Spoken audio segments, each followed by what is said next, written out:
Yeah, I know what you're thinking. You can get a job in the Middle East simply by trying or by magic, through others, or by fluke. Remember that competition is everywhere. Some here, some there, but bam!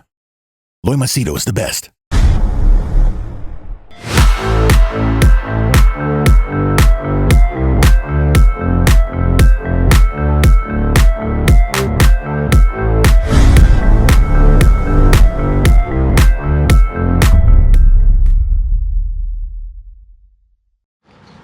Alright, in this video I'll give you some of my experiences that I've had with the young boys and girls, men and women as you call it, young men and women who are in their 20s.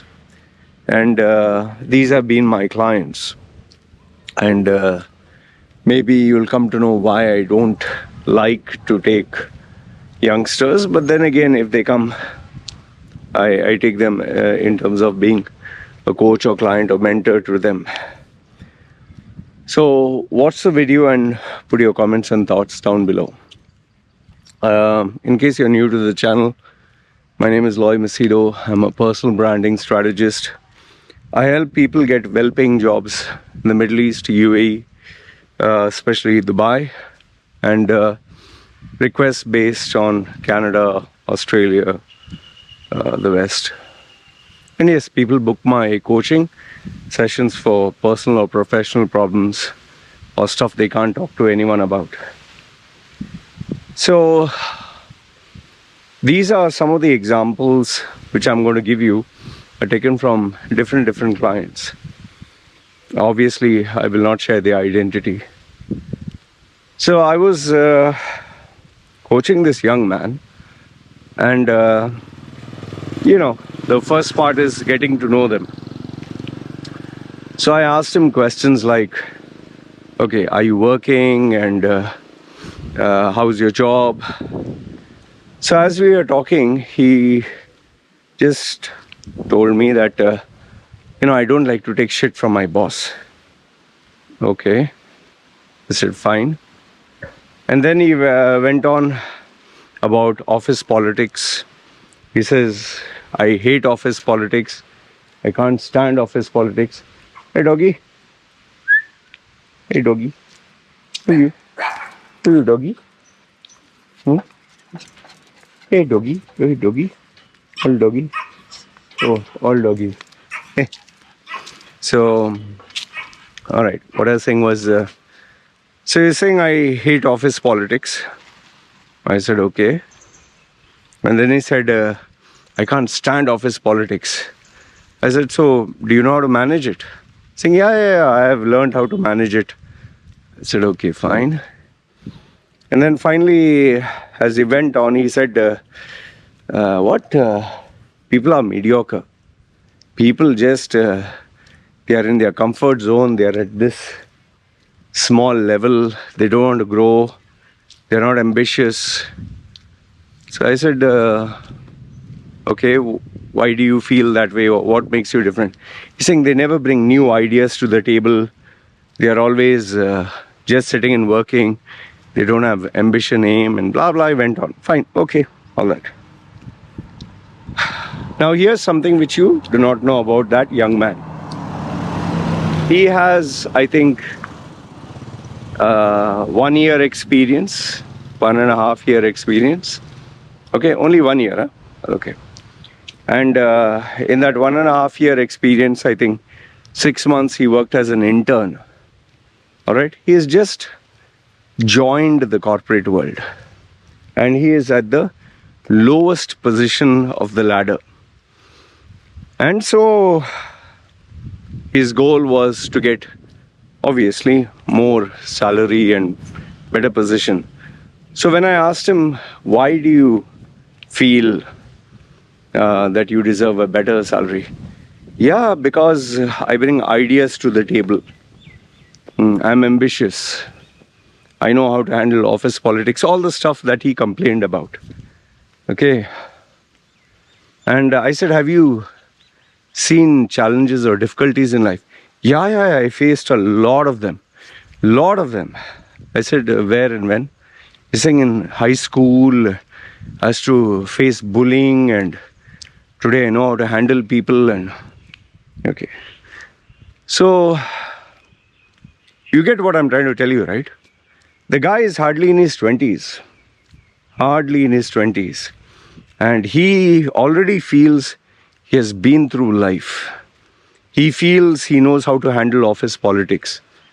He feels these people are not ambitious. Oh, I bring new ideas to the table. A 20-year-old. So obviously, if you know my coaching style, I put him in his place. In 30 minutes of asking him questions and giving him real life examples, he was brought back to reality. What did I ask him? You see my videos, you know what I asked him. After the half an hour session of putting him in his place, he became a small rat. No more confident, no more new ideas to the table and all that bull. Well, the reason is you can't go through life being such an ignorant and arrogant prick. Like, what have you seen in life, man? What the fuck have you seen in life that you're talking big? What you're dealing with office politics? In fact, when I asked him to talk about himself, he is good about bitching about the world. When I asked him, you talk to me about yourself, he was high praise and bragging about he doesn't have a track record, so obviously he'll have adjectives. I'm ambitious, I'm this, I'm that. There also I punctured him. And now I'm guiding that same young man towards being practical and humble. I'll give another example. Female. This girl, rank holder. Absolute. You know, she was like the topper in her class.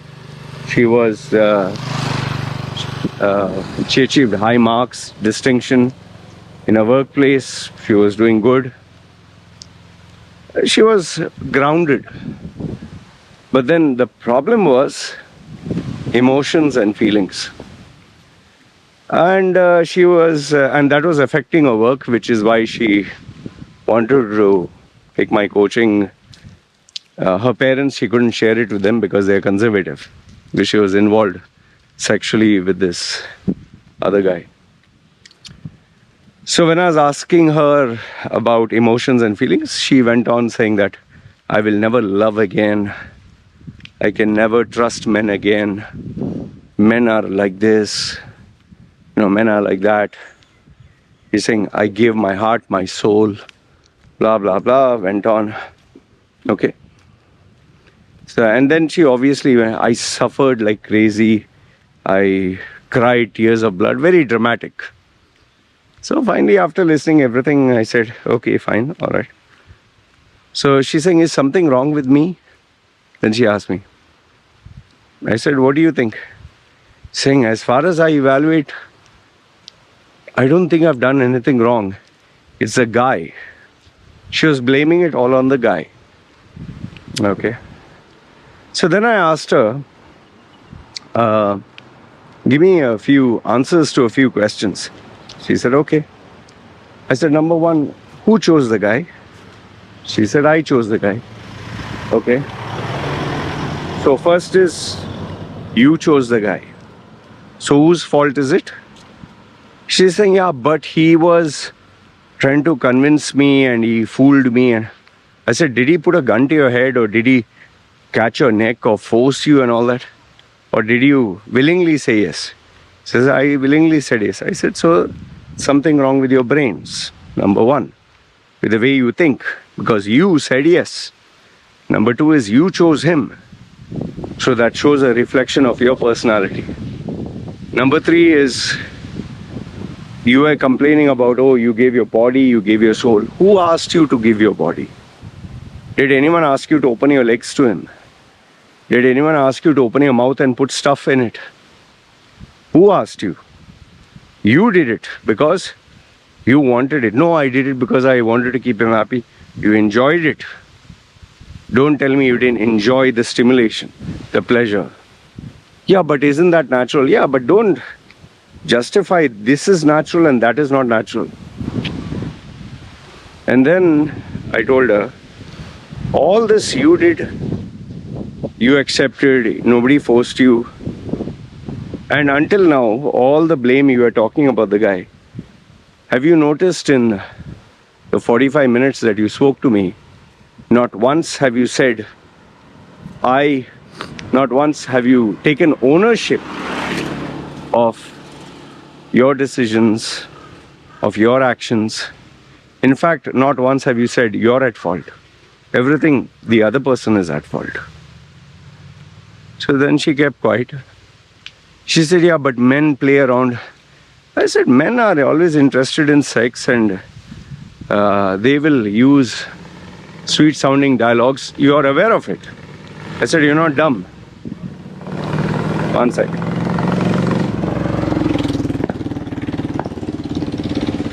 Nice day to make noise. So I told her, you're aware of it, aren't you? She said, yeah, but still you got into it. Then she kept quiet. I made her realize that in order for her to succeed, just as her career, she took credit for, I worked hard, I achieved the first rank, I was number one in my class, I was number one in my college, I worked hard for the interviews, I got the job. Where you're doing good, you take credit for it. But where you fail, you blame other people. You have to take credit for that also as well. And finally I told her, if you keep bitching and moaning about men, then why don't you become a lesbian? Why don't you just stop dating men? Saying, no, but that is not natural. Okay, then stop bitching about men. I said, how many men have you dated in your life that you can judge all men as being the same? I said, how many? 200 men? Saying, no, but I'll be a slut. I just select men. I said, yeah, I didn't ask you to sleep around with 200 men. Have you interacted? No, your interaction is with men is your father or your relatives, your office colleagues, and you're too busy to meet other men. I'm not asking you to sleep around. Just network. You can't do all that. And then you brand the entire population of men as being sick or... I said, it's not that they are sick, you're sick. You attract these kind of people. You have what it takes to make the right choice. You. Don't blame anyone. And then she finally kept quiet. She didn't like what I had to say. But, you have paid me not to give you sweet talk. See, what I'm trying to tell you is the problem with today's generation, the massive problem with today's generation is they think they've seen life, they assume that they've experienced everything. They live in this fantasy world where I've seen the world, I've seen life, I've seen all men. Oh, I know office politics, I have suffered. Oh, you do not know how much suffering I've gone through. I bring new ideas to the table. What the fuck have you seen of life that you're talking, man? What? 6 months of working, 1 year of working, 2 years of working, you've seen life? So another 80 years or 60 years of your life finished? It's no use? There's nothing more to discover, nothing more to learn? And then they wonder why adults don't take them seriously. Yeah, because you're busy judging other people in that self-righteous stance. I'm better than you, I'm smarter than you. People don't take crap. And they know that you're full of shit, which you're not aware of. That's why when they come to me, They are humble, and the only reason they are humble to take it from me is because they are not achieving the results which they believed they deserve. See, overall, what I want to leave you with is, if you want to grow in life now, if you want to become something, always understand there's a lot more to learn. And I can tell you firsthand, the biggest example is me, myself. In my younger days, I was even worse than this. I thought I knew everything. Arrogance, ignorance, lack of proper upbringing, just motivating yourself and brainwashing yourself with motivational, inspirational books.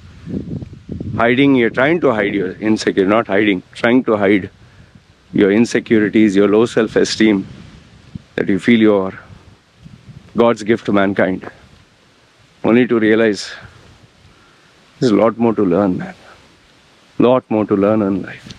It's very easy to criticize someone. You don't bring any new ideas to the table. What fucking ideas do you have here? Okay? Give your ideas. Implement it, no? Show the results. Don't just talk about the idea. Implement it. Put your money into it. You don't have money, right? Then shut your mouth. Earn money first, then give ideas. And if you have ideas, put your money where your mouth is. If you're so good at politics, then why aren't you the CEO of the company? Why didn't you rise to the top? Why isn't the CEO talking to you? The CEO would need someone who knows how to manage office politics. Why is nobody in the company taking you seriously? Why haven't you achieved any success? Blaming the whole world. Then where is your fault? Why don't you resign? Go to a new job. Show, no? What you got? No, the market is tough. Oh, it's competition. Oh, politics. Shut your pie hole, man. This is how I talk to these youngsters. They think they've seen life. They want, the whole world to be fixed. They want to change everyone except themselves. And then they wonder, why the fuck is life not going the way I want here? Anyway, it's very easy to point fingers and make fun of others. Very hard to look at yourself and make corrections. Something I've learned the tough way. And today, if I am where I am, it's because of the sufferings, the price I had to pay to grow up. And when these youngsters say, I've suffered, I give them about my life, about my suicide, about times I was raped, the times my parents said, better you die, the times I was beaten until blood came out as a 7-year-old. And then they keep quiet. Oh, I've not suffered like that. Yeah. And I tell them, there are even people worse off than me. Worse off. A parent has broken a girl's arm for using the internet to broken, actually physically broken. Father molested, raped a daughter. Husband cheated his wife, took a loan and ran away. Now she is with 3 children, 2 of them who are mentally not normal. And she sleeps in her car and she can't leave the country because she has to pay the loans. And she's a cleaner because she never had any work experience. So when I bring these real life examples, a young man working in an oil rig, 20-year-old, his leg got ripped off, his socket, completely. Now he has 1 leg. And the company has now terminated him. So, are you suffering more than them? No, right? Then shut the fuck up, man. One young man who I know used to like to do all these stunts on cycles and, that 2-wheelie thing and like a hoverboard or something like that. One of the jumps, he hit his head, now he's become like a vegetable because of brain damage. His life is gone. What do you do? These are the realities of life. Anyway, I seldom speak to youngsters, but when I do, I make sure they understand what is life. And that's why when they come to me, I don't make it an experience where I'm kissing their ass, which I'm never going to do. Even if they have something great, fine, this is good, but you have not proved yourself. Anyway, let me know, what do you think of today's generation, these youngsters? I'm not saying all of them are bad or lost or self-entitled, but sadly, majority of them are. Anyway, let me know your thoughts and comments down below. This is me signing off. Guys, take care. Ciao.